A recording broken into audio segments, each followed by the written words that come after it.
Bismillahirrahmanirrahim.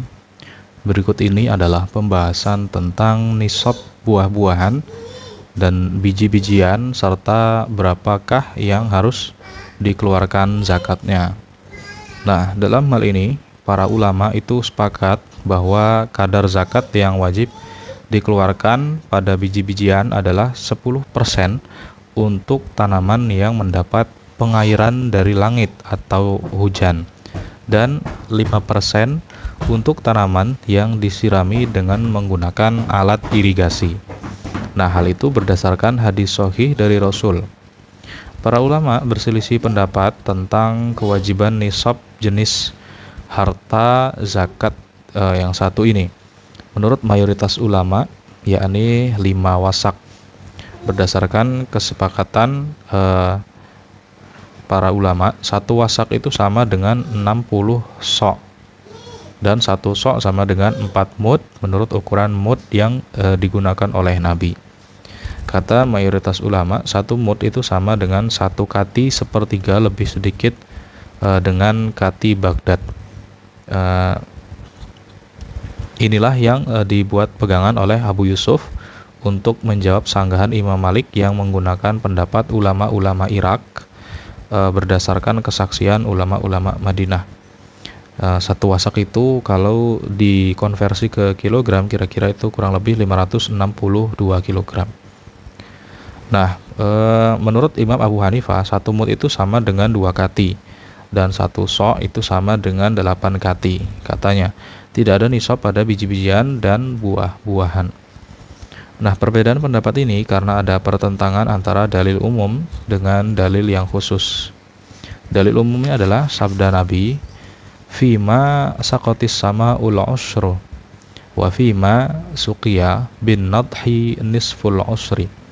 Ya, artinya pada tanaman yang disirami oleh air hujan, maka zakatnya adalah 10%.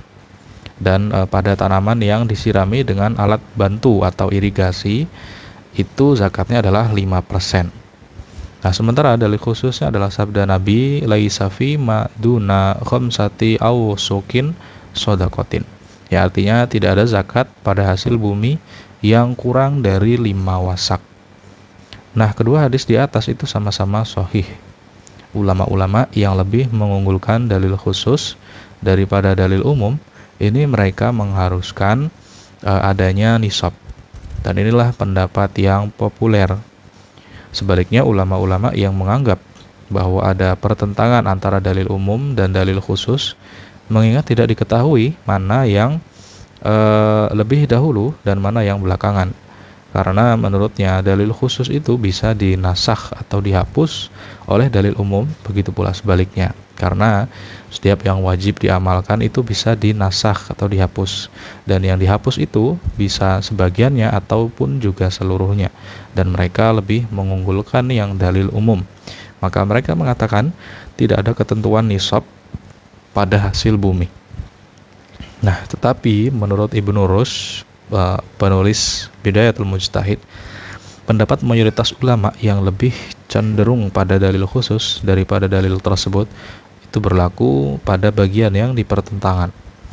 Soalnya dalam masalah ini dalil umum digunakan berdasarkan pengertian lahiriahnya. Adapun dalil khusus adalah suatu ketegasan. Coba renungkan, sebab hal inilah yang mendorong mereka menganggap bahwa dalil umum itu harus lebih diunggulkan daripada dalil khusus. Padahal sebenarnya anggapan seperti itu tidak perlu ada, karena memang tidak ada pertentangan antara kedua hadis tersebut, kecuali kalau dalil khusus terkait dengan dalil umum, maka dalil khusus itu menjadi pengecualian. Wallahu alam bishawab.